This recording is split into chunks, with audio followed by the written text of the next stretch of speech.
Hi everyone, I am Kate, the Almost Book Doctor, and welcome to my channel. Today I'm so excited to be bringing you the first in a new series of videos I'm going to be doing on my channel. I've been on Booktube for almost a year now, and I can't believe that I haven't done a video about the Cosmere yet. My favorite book series is the Stormlight Archive, my favorite author is Sanderson, and I just want to talk about these books so badly.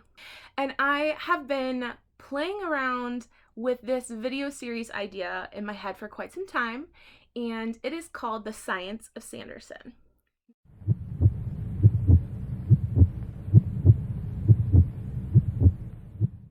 Now, my favorite thing about the Cosmere and about Sanderson's world building is his magic systems. I am a scientist. This sort of hard magic really appeals to me. I love that there's strict rules that everything follows and that it's predictable in some ways, and that Sanderson brings in physics and chemistry and all of these different things from our world and utilizes them to make these really complex magic systems. Before I begin though, I want to put a disclaimer out there. If you have not read Rhythm of War yet, please turn off this video. Please. I love you all. I want the views, but guys, this video is going to have heavy spoilers for Rhythm of War. And so do yourself a favor, go read the book, come back, and then we can talk about all the fun science. I'll give you a sec to exit the building, make your decision.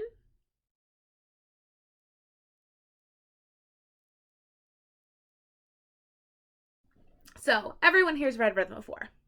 This book had so much fun science and magic building in it. Rhythm of War, I don't think was my favorite of all of the Stormlight Archive so far, but I loved every moment that we spent with Navani and Raboniel in this story. And when I was reading about the lights on Roshar, my brain was going like a million miles a minute trying to figure this out. So, this episode of Science of Sanderson is called Sound Waves and Stormlight. When I was reading Rhythm of War, I fell in love. Every single scene with Navani and Raboniel was just genius and amazing, and I loved it. I loved their dynamic, and I loved how badass science women they were. And I feel like we learned so much about not just Stormlight, but investiture as a whole. And so what I want to do today is kind of go through what we learned and talk about how what Navani and Raboniel were studying relates to actual physics in our world, because I think Sanderson did a great job actually making the magic make actual physical sense in some aspects. There's always going to be the little bit of, ooh, it's magic in there. I mean, they could fly, but I thought he did an exceptional job, and he used terminology that people who are scientists and work with light and sound waves and stuff actually use. So I want to set the scene and talk about the types of light that we have on Roshar. And when I say light, I mean light with a capital L. So we have 3 types of pure lights on Roshar. And so that's Stormlight, Lifelight, and Voidlight. And so we know that these 3 lights kind of correspond to the 3 different shards that exist on Roshar. Stormlight is from honor, Lifelight is from cultivation, and then Voidlight is Odium's light. And then we have these hybrid lights, Warlight, which is that mixture between Stormlight and Voidlight. And then we have Tower Light, which is a mixture between Stormlight and Lifelight. I don't really know if we're going to have like another use for Tower Light outside of just, the sibling and Urithiru, but I am curious to see in the future if we're going to see a 3rd hybrid light. That hybrid light would be a mixture between Lifelight and Voidlight, and Venli has both of those. And so I'm curious to see if that's going to come up later. But that's just a pet theory of mine. And the last type of light that we discovered was anti-light, but that I'll get to later on in the video. What is light on Roshar with a capital L? Light is the way that investiture is brought through on Roshar. It's how it is expressed. We have investiture as Mistborn powers in Scadrial. We have investiture as breath over on Nalthis. It has different forms depending on the planet you're in. And light on Roshar behaves very similarly to the lowercase lights that we have around us, the light that's shining on me so you can see me right now. It follows a lot of the same characteristics and physics properties. A lot of them, but not all of them. And there are a few exceptions, and of course one of the exceptions is the fact that it's magic, but there's a lot of other things that we can categorize and use to kind of look at investiture and figure out how it might work in the future. So before I get into how light works, I want to take a brief break and I want to explain to you the basic physics behind actual light in our world, light with a lowercase l. Light in our universe is kind of a paradox. It can exist in both the form of a wave or as discrete particles called quanta, or more commonly known as photons. If you've heard the term like photon emissions and stuff like that, it's usually used when you're talking about radiation and things. So we have this whole spectrum of light that can act in many different ways, but it is neither a wave nor a particle until it's being observed, which I find so cool, but that gets into quantum physics and I'm not qualified to talk about that. So we know light can allow us to see. It's what gives us colors. And it's also something that can create heat. That's why we have greenhouse gases and all that sorts of stuff. And we're dealing with the ozone layer because the light comes in and it's heating up the earth. But we're mostly concerned about light as a wave, as that wave function. And so if you want to take a look, I am going to have an image up here that I drew to kind of help guide you guys in understanding what I'm explaining. And you're going to see a sine wave. And that's just a mathematical term. If you don't really know what that means, that's fine. It's just the S curve that you're going to see up there. And that is showing the basic composition of a light wave. That's what it looks like. And each light wave has specific characteristics about it that we can measure. And these characteristics we use to calculate things like the speed of light or the brightness of it and things like that. So first you'll see that it goes up and then it goes down into a trough and then it goes back up again. That line going through the center of the wave is kind of our 0 point, and you can go positive or you can go negative. So the distance between the midpoint and then the highest point on the wave is called the amplitude. And that gives us basically the brightness or the intensity of the light. And then we have a wavelength on there, which is a complete wave, all the way up and then all the way down and back to the midpoint. And so the frequency is how many of those complete wavelengths we see within 1 second, because light is moving as a wave. It's not just sitting there doing nothing. It's moving. So that's how we determine, the speed of light. When we're talking about speed, it's moving. So I believe I put an equation up there, but actually the speed of light, which is c, is calculated by the wavelength times the frequency.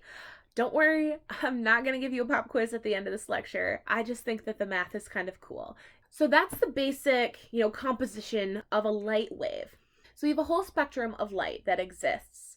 On one end, we have infrared and radio frequency waves. Now those have very, very long wavelengths and short amplitudes. So they're going to be low and slow and big. On the other end, we have gamma rays and UV rays and other types of radiation, and those have super high frequencies and they move really fast. The particles are moving super fast. That's part of why radiation can be dangerous. So color, visible light that we can see is just a very, very, very small part of the spectrum of light. But the lights on Roshar are within that small spectra of visible light. Okay, now that we have some basic knowledge about what light is and the physics of light, let's go back to light on Roshar. Now, light on Roshar is either, free existing in a high storm, or it has to be stored inside something, or else it dissipates, like energy dissipates. Most often, light is going to be stored inside of gemstones, which we see all over the place in Stormlight Archive. So people put their gemstones outside in high storms so that they can be re-infused with stormlight. So we know that there's a way for stormlight to get in and out of these gems naturally. But through Navani and Raboniel's studies, we have learned that you can move stormlight or void light from within a gem and out of it using specific sounds. Now, they use a method that requires a tuning fork. If you've ever seen a tuning fork, it's what they use to like tune pianos, and you just bang it and it vibrates at a specific frequency. Where have we heard this term frequency before? Well, frequency is used to define how many wavelengths per second there are for a specific beam of light. But frequency also is used when describing sound waves. This leads us to all the super cool big science that Navani and Raboniel are doing in Rhythm of War, because they're combining their knowledge of sound mechanics and physics with light because they're related. We see that Navani and Raboniel can take any of the pure lights in and out of the gems using the specific sound or tone that matches that light. The singers can hear these pure tones of Roshar, and that is how they are able to connect with investiture. So taking what they know about sound waves, Navani and Raboniel started doing these experiments to combine the different types of light using sound. This was incredible. And before we go on and talk about how Raboniel and Navani did these experiments and why they work, I want to teach you guys a little bit about sound waves. So you'll see another drawing up here. Now, the wave looks very similar to a light wave because they have similar properties, and we describe them in similar ways because they're both waveform types. You see this sine wave again, and we have an amplitude for the sound. We have a wavelength of the sound. We have a frequency of the sound. You're probably used to hearing sound frequencies described in hertz. That's usually like the unit of measurement they use. If you've heard about that, it's a common term in like electronic stuff. There is a speed to sound because, like a light wave, sound waves are moving in space. But sound waves are different than light waves in some very specific ways. So when we're measuring sound, we're not measuring something we're seeing. We're hearing sound. Sound is something mechanical that's transmitted through the biological structure of our ears. Sound is movement. So if you look at the diagram that I drew, you'll see on the y-axis it says displacement of air. So when you're looking at the waveform, it moves through air by compressing and extending like an inchworm, sort of. So as the wave moves, it's compressing air as it moves along.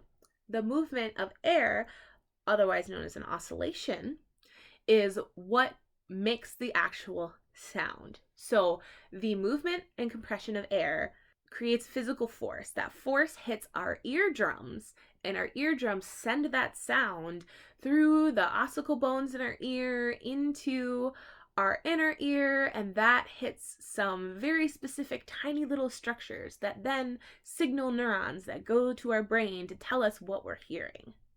Hearing is a physical thing. This is why sound does not travel in a vacuum, and this is why you can't hear anything in space, because there's no air to be moved. There's nothing to make sound in space.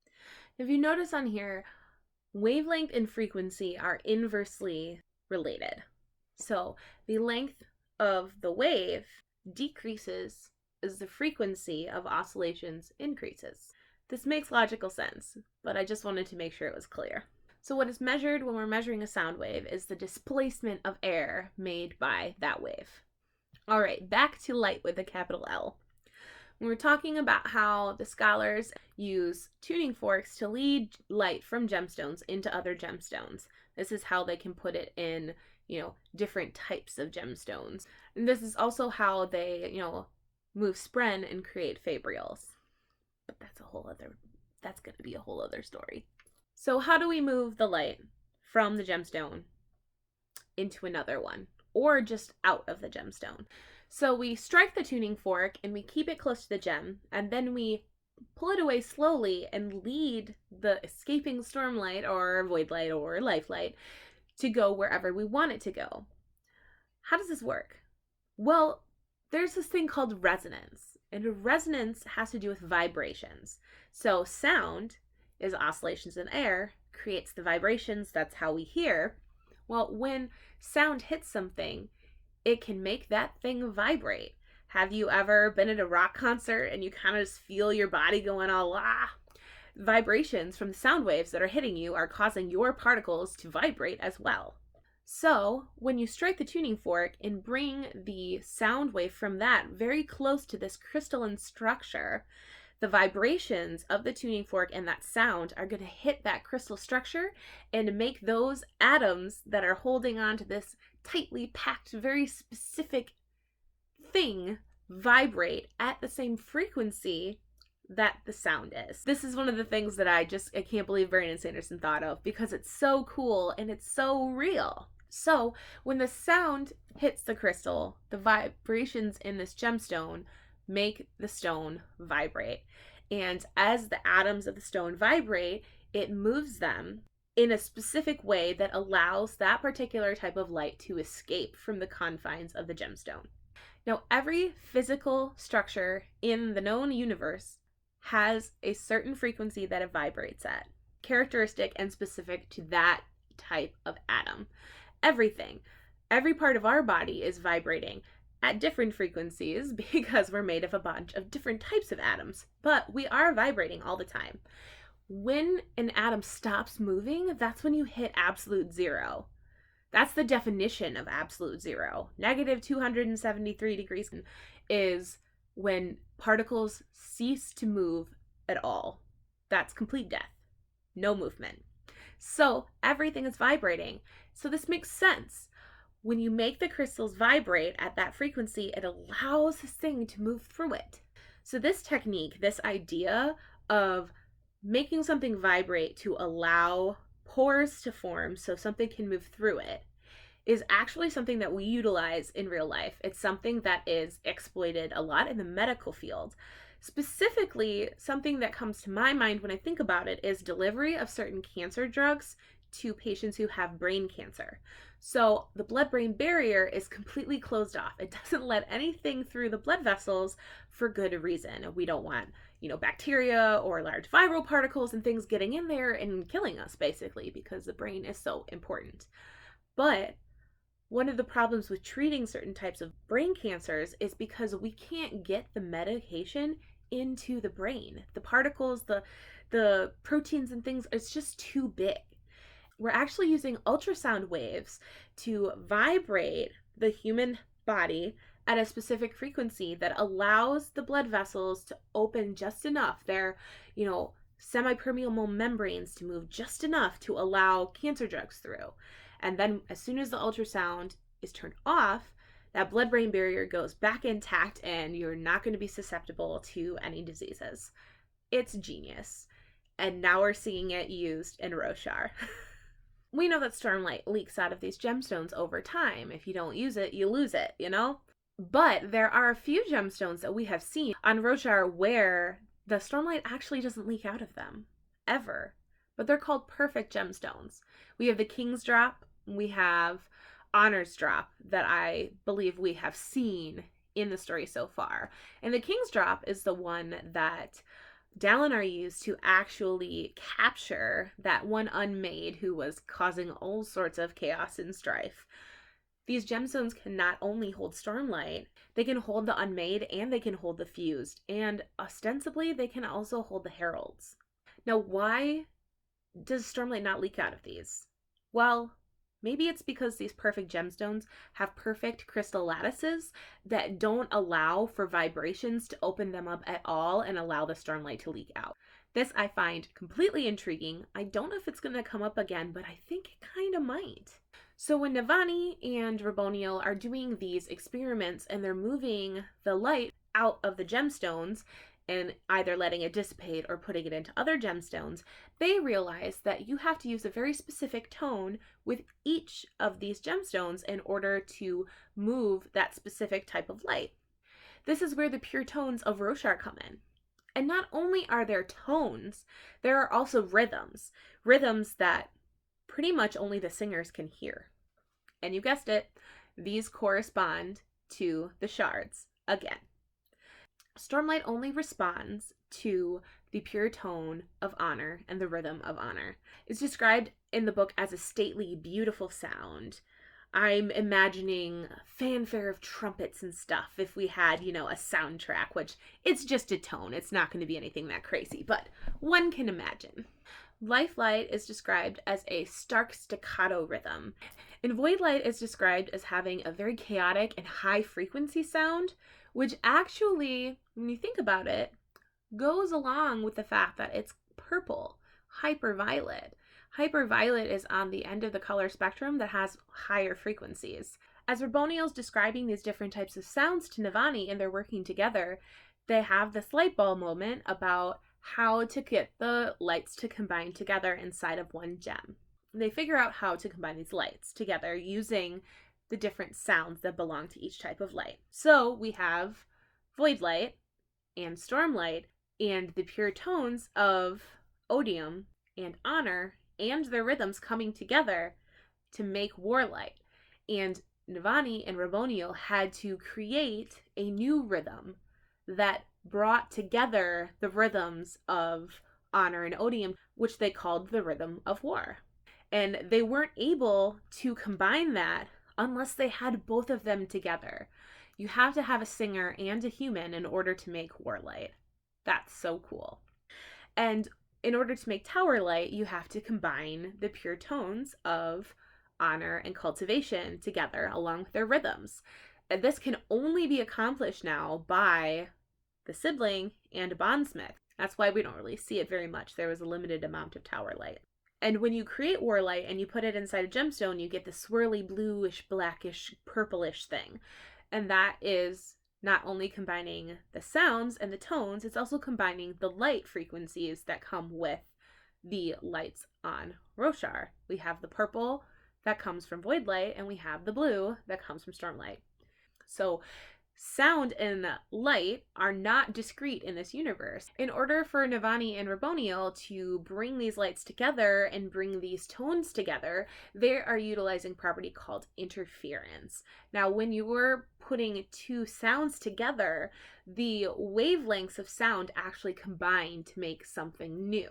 There are two main types of interference. We have constructive interference and we have destructive interference. And they use both types of interference to make different types of light. When they were creating these hybrid lights, they had to utilize constructive interference. And when you have constructive interference, the waves go in the same direction at the same time, even if they're not the same wavelength or same height.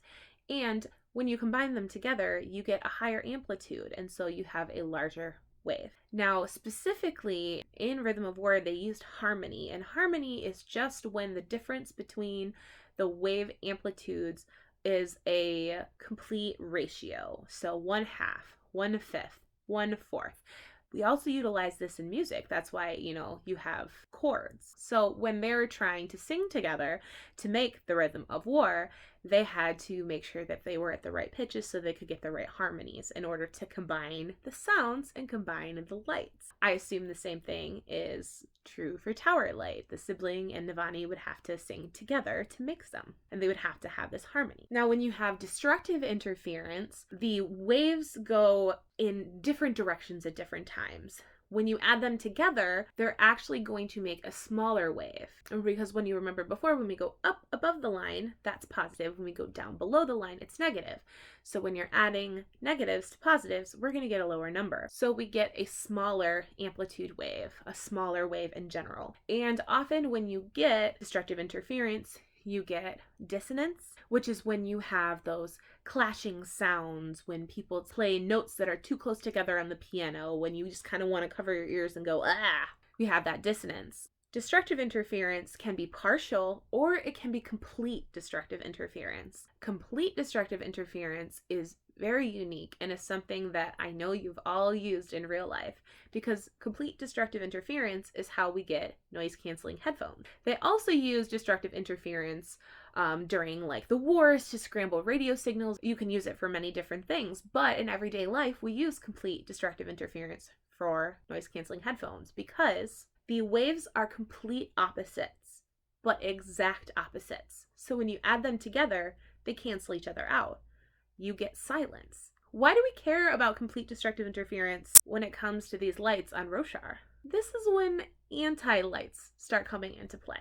So, anti-lights. So far we've seen anti-void light and anti-stormlight. So we first see, anti-void light when Gavilar is showing his sphere of it to the Ghostbloods during Navani's flashback. And there's justice, sweet, sweet justice, that Navani is the one who figured it out after he called her a fake. What a jerkface. I hate Gavilar. But Navani's last experiment was creating anti-void light. And in order to create this anti-light, she had to figure out the exact opposite rhythm, the exact opposite tone. And the kicker is that she needed to have intent in creating it. And this is one of those little extra magic parts of this investiture that doesn't necessarily correspond to normal science principles. You have to have the intent to create anti-light. And anti-lights, when they come in contact with their regular lights, it causes destruction of the light in general. It poofs, silence, it's gone. Which is why anti-void light can destroy things that are heavily invested by odium, and anti-stormlight, unfortunately, can destroy anything that's heavily invested by honor, which is what happens to our poor Teft and Fenderana, which made me really sad. I definitely cried when Teft died. That was really, really rough, and I have to say it, Moash! Because there's the opposite tone and the opposite rhythm of the anti-void light and the regular void light, they have the complete opposite sine wave. And so just like complete destructive interference, we have complete destructive interference of these lights, of both the light and the sound aspects of them. So when you stab someone who's heavily invested with something that has anti-light, it's going to destroy the investiture and destroy that being. But as we saw in Navani's lab, when you put anti-void light and allow them to touch each other, pure light, you're going to get that huge explosion. And this has exact correlations to something in our universe, and that is antimatter. Antimatter is the exact opposite of matter, and everything that we can see and touch in our world is matter. I'm made of matter. You are made of matter. But an insane amount of the universe is considered to be made of antimatter. So when you let a particle of matter and a particle of antimatter touch, they create an insane explosion. This is because the annihilation of the particles releases pure energy, and that creates a nuclear explosion. And this is the basis of the A-bomb. This is what they researched on the Manhattan Project. This is what we used in World War II, this very idea of complete destructive interference. The proton and the antiprotons and matter and antimatter have exact opposite charges. They have opposite magnetic dipole moments. They're the exact opposite of each other. Touch, boom, explosion. Same thing that happens with anti-void light and void light. Same thing that would ostensibly happen if we put Stormlight and anti-Stormlight together. I don't know if it would be the same type of explosion. Maybe we'll see that, maybe we won't. I don't really know. That's all up to Brandon. This is not a conspiracy video. This is a science video. So what we discovered from Navani and Raboniel's experiments is not only ways to create new light, we found ways to destroy light, and we found ways to create weapons that can be used against Fused and against Heralds and Radiance and Spren. This is some big, heavy stuff. They discovered a lot of things, and while Raboniel's death was very sad, I'm glad that she's not going to be around to be able to use this information and give it to the rest of the singers and have the Fused use it against the Radiance any more than they already have. So where does this leave us now? We have some answers, but I also have a ton of questions left. Some of them being, is anti-Stormlight anti-investiture? What would happen if we brought anti-light to another planet that has a different system of investiture? What if we let that anti-light come in contact with this other form of investiture? What would happen? Are the vibrational frequencies that seem to be the basis of Stormlight and investiture on Roshar, is that the basis for all of the different types of investiture that we've seen so far? Because if you think about it, we have on Scadrial metals, and metals vibrate at very specific frequencies because the atoms that make them up, it's homogeneous for the most part. And those have very specific crystalline structures, the way that the metal ions bond to each other. And are those different frequencies what give you different powers? On Malthus, we have breath, which involves colors in different light frequencies that have to do with how much investiture you have. So I don't even know. Is this, Brandon trying to, sow the seed of his major idea behind his magic system? I don't really know. But I do have one burning question that I don't know the answer to, and hopefully we find out. And that is aluminum. Why is aluminum the thing that can block investiture? It can not only block Mistborn powers, but it can block Stormlight. So, what is it about aluminum? What about the properties of a certain type of metal keep it from responding to investiture? That's my last big question of the night. I don't know. Hopefully we'll find out. Either way, I hope you learned something today. I loved preparing for this video. I know this was probably super long, and I appreciate you watching. And so I hope you've become a little bit more intrigued about the physics and the science behind Brandon Sanderson's magic systems. And so thank you very much for watching. I would love to hear about your theories. Please comment. Let me know what you think of these videos. If you like them and want me to do more, if it was horrifically boring and you never want me to do another science video again, please like, comment, subscribe. I would be ever so grateful, and I hope you guys have a wonderful day. Bye.